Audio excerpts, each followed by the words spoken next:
Welcome, and thank you for joining us for our live radio play series celebrating the centennial of the Harlem Renaissance. African American populations migrated in large numbers from the South to the North in the early 20th century in what became known as the Great Migration. Escaping Jim Crow laws and oppressive conditions, many Black Southerners landed in Harlem seeking opportunity and community. Harlem, New York City, was described as a Black cultural mecca, with writers such as Langston Hughes, Zora Neale Hurston, Nella Larson, Countee Cullen, W.E.B. Du Bois, and visual artists such as Augusta Savage and Aaron Douglas, all created a community with political figures and many other prominent Harlemites that created a vibrant cultural community. We launched the live radio play series in the fall of 2019 with part one. Sadly, we were unable to complete part one due to the COVID-19 pandemic. We are pleased that we recalibrated and we have three of our commissioned playwrights that have come back to create part two for an audio only experience. Sangu, Jikam, Daniel Carlton, and Stu have reimagined the Renaissance and future forward the current Renaissance that is happening. Please open your ears and your hearts and welcome our second radio play in the series, Check Your Invite To, by Daniel Carlton. Check Your Invite, Daniel Carlton. Wigorama presents Harlem's Mystery Hour, for when you want to look like a model in ebony or jet, to those days when you just don't want to get your hair wet. What do Dorothy Dandridge, Lena Horne, Ethel Waters, Pearl Bailey, Eartha Kitt, and so many of our finest Negro beauties all have in common? Why, Wigorama of Harlem, that's what. Whether you are tempting tan, mellow yellow, or beautiful dark ebony supreme, Wig-O-Rama is where you stop by before making the scene. From the bus stop to the sock hop, Wig-O-Rama, from the daughter to the mama. Let go of the hot comb, Wig-O-Rama right here, Harlem's own.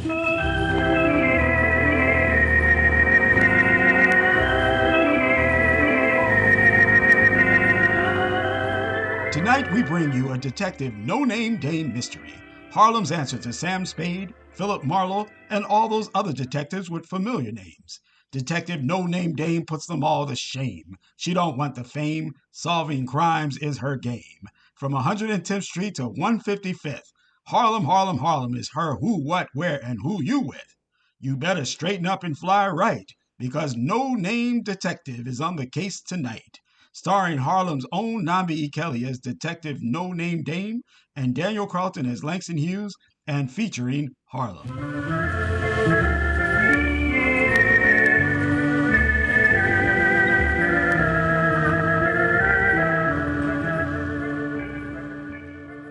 The moment this well-dressed, distracted-looking man came into my office, I knew that he was somebody important. Not because he looked fancy or anything. There was just something about him that was all Harlem, but not Harlem at the same time. I mean, here we were in Harlem in my office on 135th and 7th, right across the street from Small's Paradise. So he had to know where he was. I mean, you just don't find people or places up here in Harlem unless you know your way around.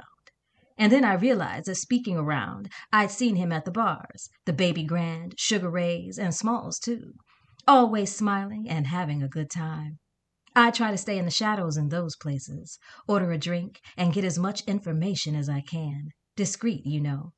Then it hit me like a ton of bricks. It was the writer, Langston Hughes. Well, if he came to see me, Detective No-Name, the Dame, it wasn't to buy me a drink or to read his new book at the library on Lenox Avenue and 135th. He lit a cigarette, and I waited to see what it was all about. Stolen goods, a cheating lover, revenge blackmail. You have to let them do the talking, and boy, did he. I'll get right to it. I'm Langston Hughes. I've seen you around, and I know you by reputation, but for some reason we've never met. One day I'm going to write a poem, a story, a play, or something about you. You are such an interesting-looking person. It's like I'm looking at you and you are beautiful. But then it looks like you aren't here. Oh, wait. In your line of work, that probably wouldn't be such a great thing, would it? To be written about. It's just that I'm a writer who loves to write about the people of Harlem, the sweet fly paper of life. Harlem sure is changing. Seems like it's getting tougher to make a dollar, even a quarter too much. But we are still up here laughing to keep from crying. Maybe that's how we keep from dying. You ain't lying. You remind me of someone I haven't seen in such a long time. My friend Zora Neale. So many of my friends are gone from Harlem now. My friend Wally. Oh, you might know him as Wallace Thurman. You remember him? Another writer gone too soon. He told me a story once about how someone's trying to blackmail him and how you quietly made it go away. You have to be tough and smart to make that happen uptown. Ah, Wallace. Good man. Sickly, though. Okay, Mr. Hughes, you know what I can do. So what can I do for you? It was getting late and I needed him to get to the point. Here's some advice from a writer, Detective No Name Dame. You have to let a story tell itself in its own time. Here's some advice from a private dick. People who stall when they meet with me are either guilty or embarrassed. Listen, Mr. Hughes. You hear that? Time is money, sir. And I'm afraid that I'm going to need to start charging you some loot for this little get-together that we are having soon. You sure get to the point. So, here it is. I need you to find a notebook for me. It's full of poems that I've been working on, and I need it back. I've been looking everywhere for it. I've just got back to Harlem from a book tour around the country and haven't heard a word since I've been back home about anyone finding them. The value of the notebook isn't much, but let's just say you can't put a value on poetry. How does $200 sound? Now, I don't read much, but that sounded like a lot of scratch for one book. Maybe I'm in the wrong racket. Something wasn't adding up. But Mama here sure could use that moolah to buy a lot of undercover trips to the Savoy Ballroom with that kind of hit. Mr. Hughes, you just bought a book of your own poetry. Where was the last place you remember having it? Let me think. Well, there was. Who knows? See, I have a secretary who takes care of all my appointments and such, but she's such a proper lady, so I don't tell her everything about, a man has to have a life too, which makes this a complicated question, if you know what I mean. Well, maybe you don't. I like pig feet and Hoppin' Johns and corn liquor every once in a while, especially after being around so much champagne and funny French biscuits at these boring receptions. I seem to get 100 invitations a day, every day. So I need my people uptown. After being downtown, going from one swank soiree to another and another and another with people smiling in my face and write the most horrible things about my work. I need an after-hour spot or some railroad apartment to get some gut bucket liquor and blues. An occasional rent party where 40 cents will get you in and 60 cents gets you free drinks and a piece of the crispiest fried fish in the world. Do you empty the pockets of your overcoat much? I'm not following. You'd be surprised at the clues that could be found right here on your person. Say a matchbook with a phone number, or something that you wrote on a napkin to remind yourself of somewhere, somehow, or somebody. Were you wearing that overcoat or suit the last time you were in New York? Actually, I was. Well, let's see what you got, Buster. Drop everything on the table. Try your top pockets, too. What are all those papers? I noticed them when you walked through the door. You don't miss a thing, do you, Detective? Mm-mm. I hold on to these until I can put them away in a box so that my talented 10th secretary I just mentioned doesn't get wind of them. These are some rent party invites. Put them on the table, too. Like I said, you never know. What's this pink one? Who from? Don't sit at home and wait for a date. Come on out and let's celebrate. A social party given by Rose. 68 East 117th Street, apartment 10, 9 p.m. until. Sweet music, tasty refreshments. Rose. I know her. East Side Puerto Rican. Tall, loves a good time. Her husband is a Cuban named Rico, who runs numbers and plays in Dizzy Gillespie's band sometimes. Good people, wild parties. We can start there. because I happen to know that she's throwing something tonight. On second thought, maybe it's better if I go there by myself.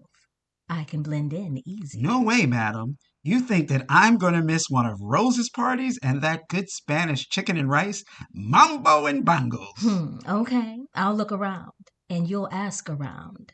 I'll meet you there.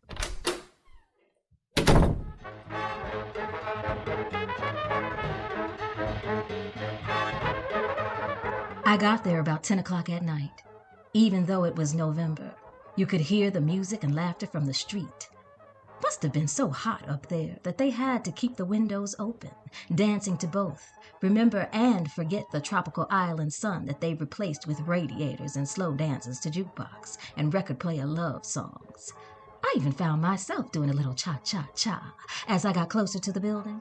I pulled myself together before I walked those 5 floors up. All business, that's me. I got to the top of the stairs, and the door was closed. The music was loud, so I had to really hard knock. Finally, the door swung open. You look like Policia. I'll knock you in your head if you don't let me in, Pedro. That was all it took. I don't ask twice. The smell of reefers, chicken and rice, and perfume hit me all at once. I must have caught a high then, because I swear all I heard for about 10 seconds was bongos.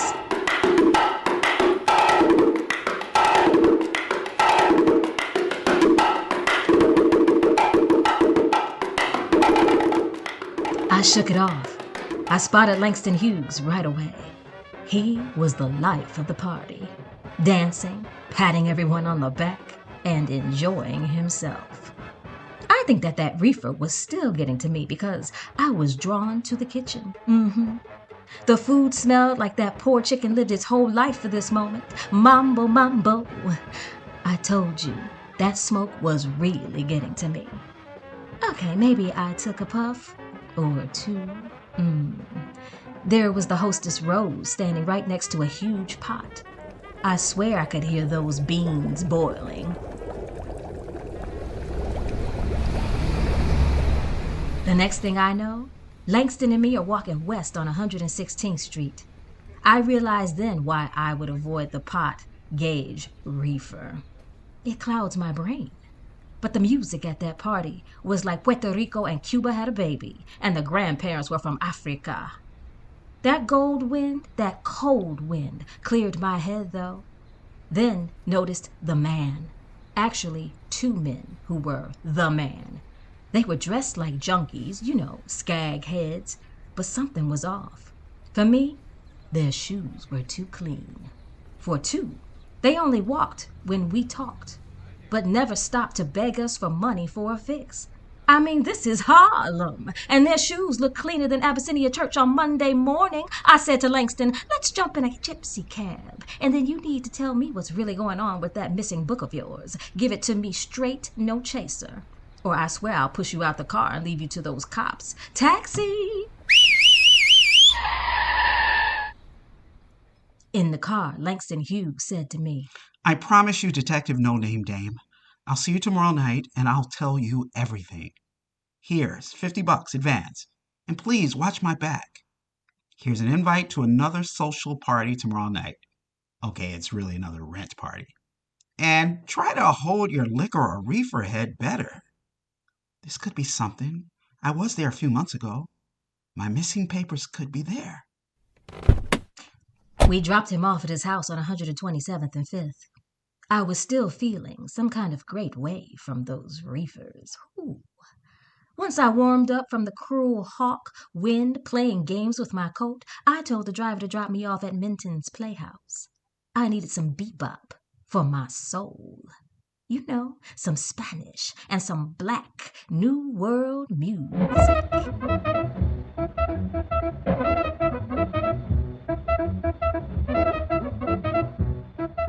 It was the next morning, way too early.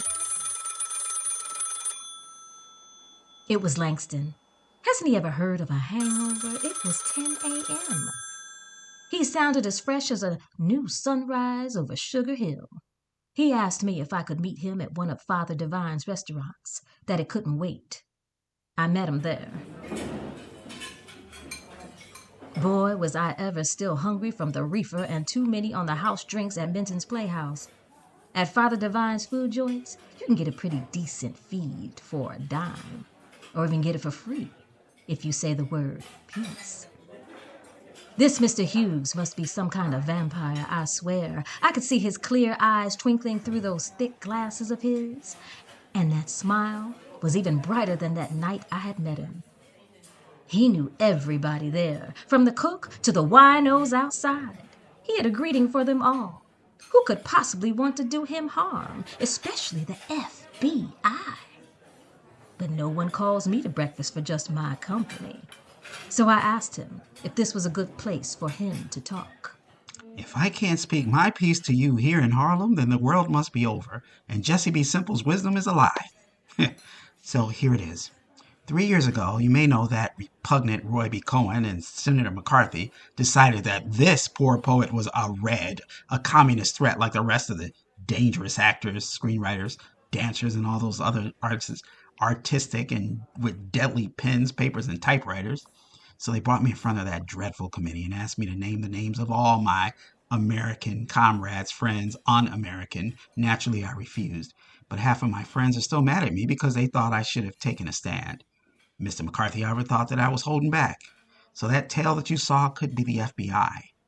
Somehow they think they're going to catch me going to some secret meeting to overthrow America or something.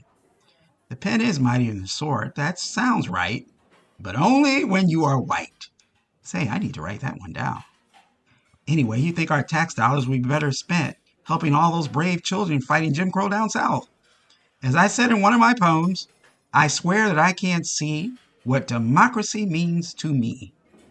Mr. Hughes, Langston, I love your Jesse B. Simple stories. Been meaning to tell you that. I even read one or two of your poems. But can you tell me what this has to do with the missing you-know-what? You never know who is listening in Harlem. I swear it seems like that dope coming into the community is making folks a little hungrier and desperate. Let's just say that there are names in that you-know-what that would give the you-know-who excuses to start following folks around, trying to build cases against me and people who you don't know but may have heard of. I often handwrite their names on the tops of poems, and I'm inspired by them to write, or their addresses to send cards or other stuff to. I'm not always close to a typewriter, and writers have to write.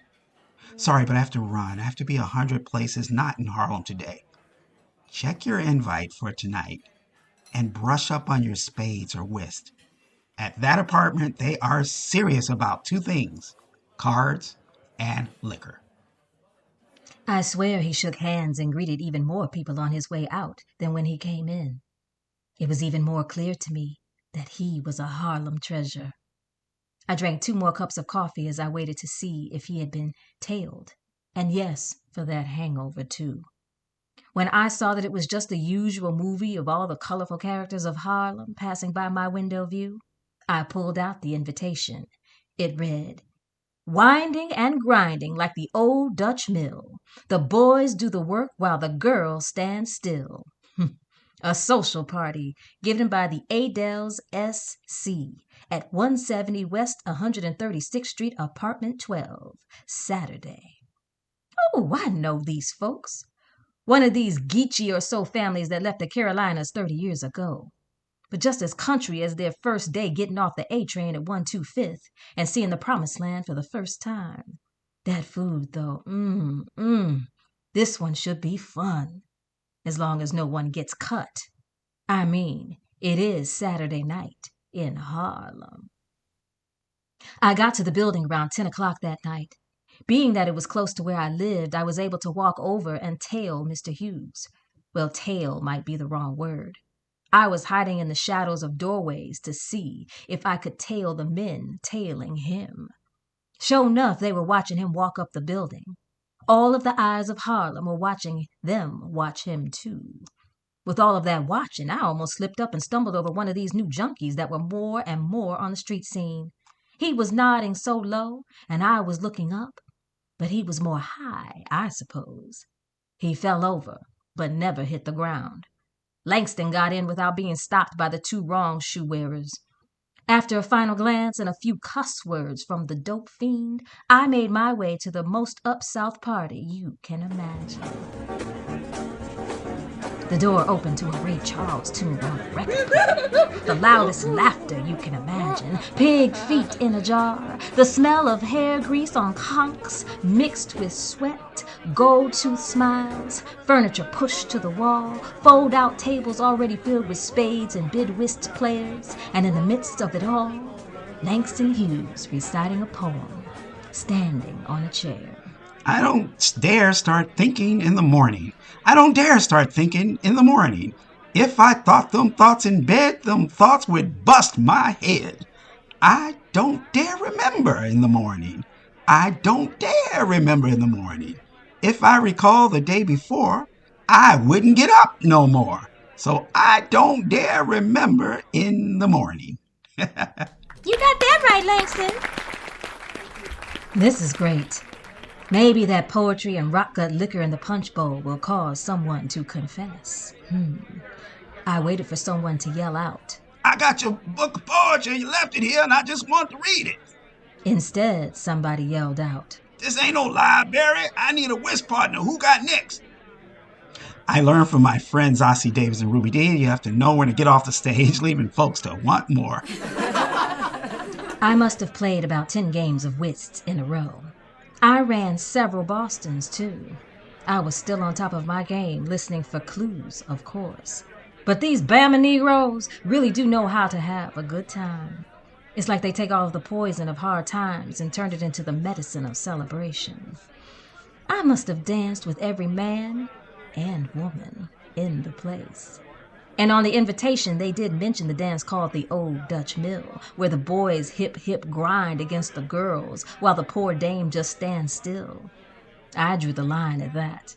At the end of the night, or should I say, morning, Langston was gone, and I'd eaten every collard green, oxtail, chitlins, and neck bone to last me a lifetime. But still, no book of lost poems. But I saw another Harlem sunrise as I walked home as churches were coming to life.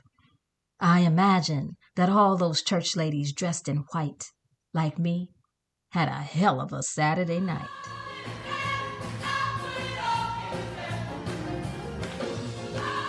Monday morning came in like all Mondays in Harlem do.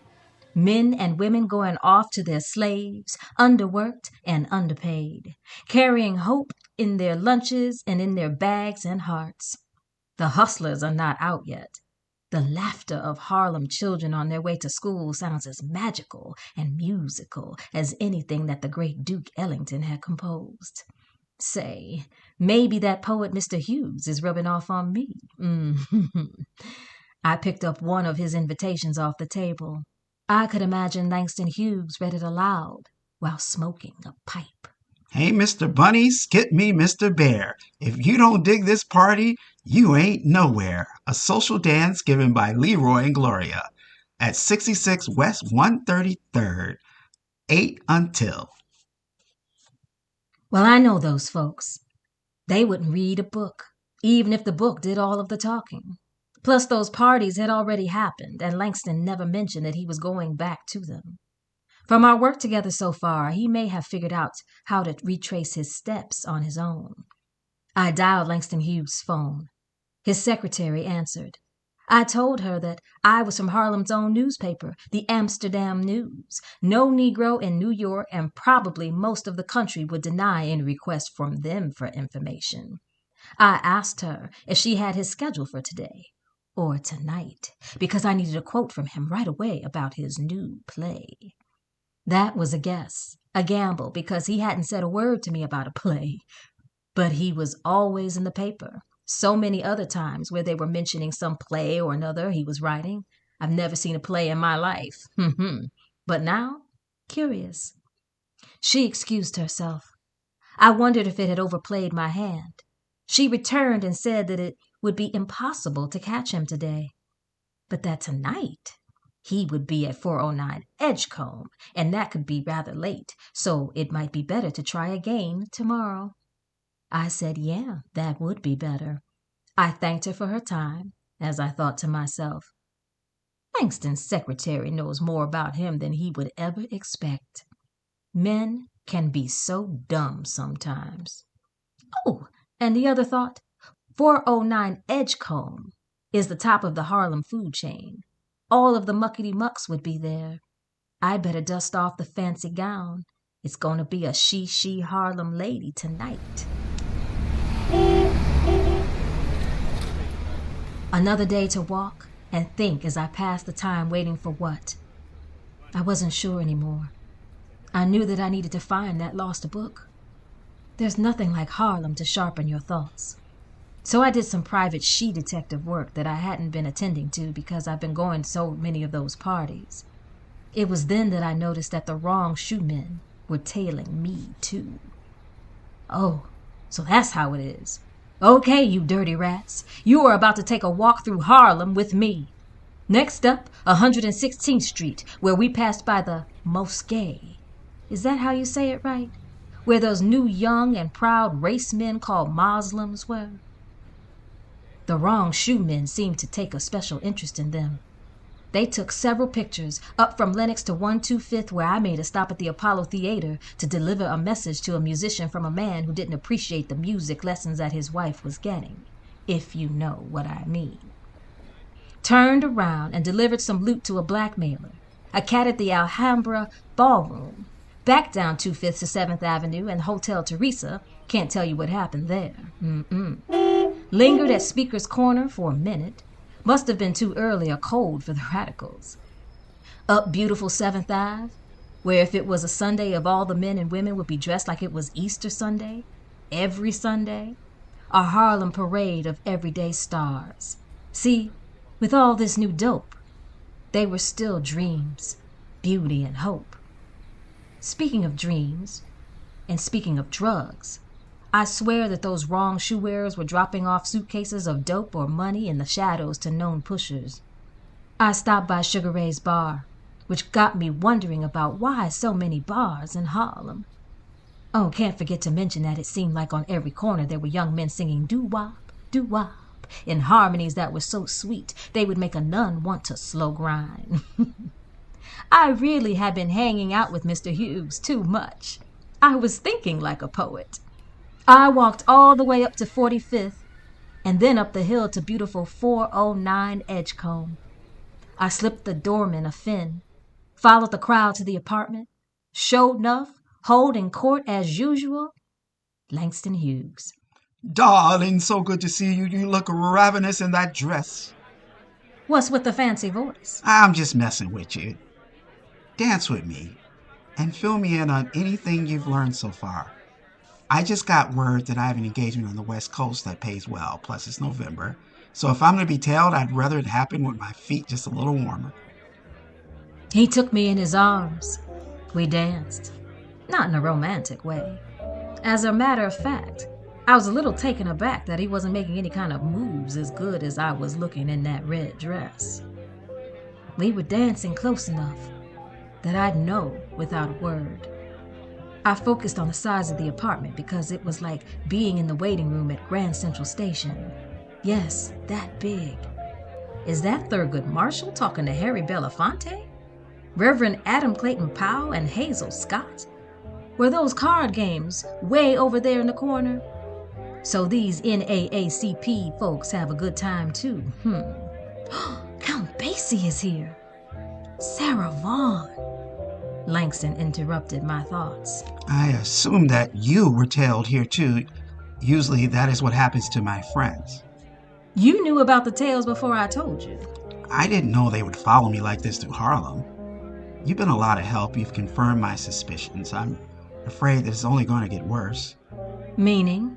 Meaning our folks are rising up against oppression more and more these days. The artists are too. Art that doesn't just entertain can be a scary thing to the power structure. You mark my words, they are practicing on us, artists, what they're going to do with those kids out there marching and organizing. It's going to get ugly. Even uglier than what they did to people like Marcus Garvey all those years ago, and more recently, my friend, Paul Robeson. I see your point. Pretty heavy stuff from a man who loves to go to parties. Why, thank you, Detective No Name Dame. Can you meet me at my home tomorrow? I have an early trip. There's something I need to give you.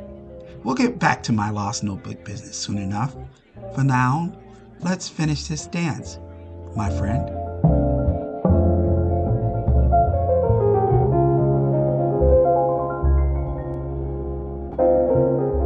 It was a beautiful dance with a beautiful man.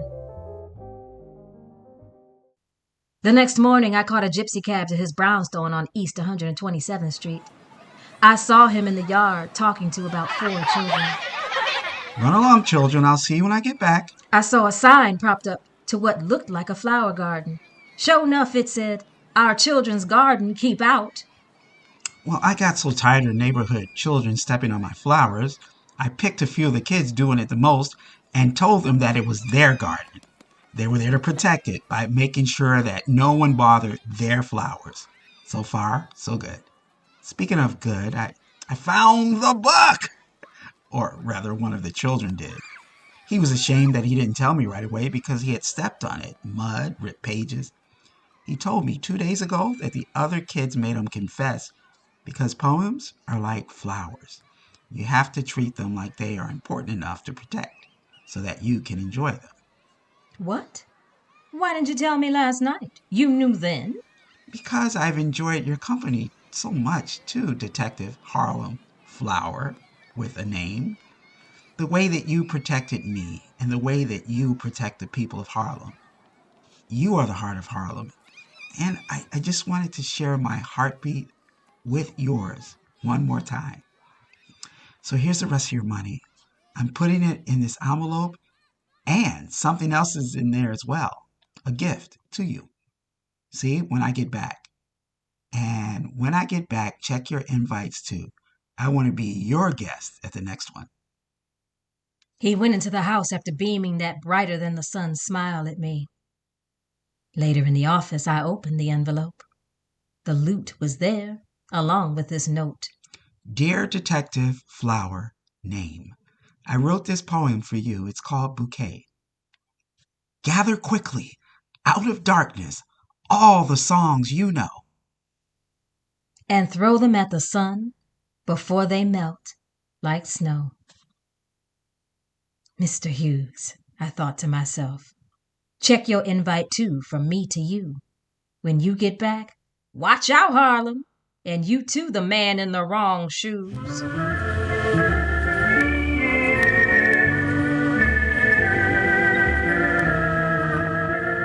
On behalf of our sponsor, Wigglorama, this has been another Detective No Name Dame mystery. Stay tuned next week for her continuous adventures through the streets of Harlem. Good night, Harlem. Harlem.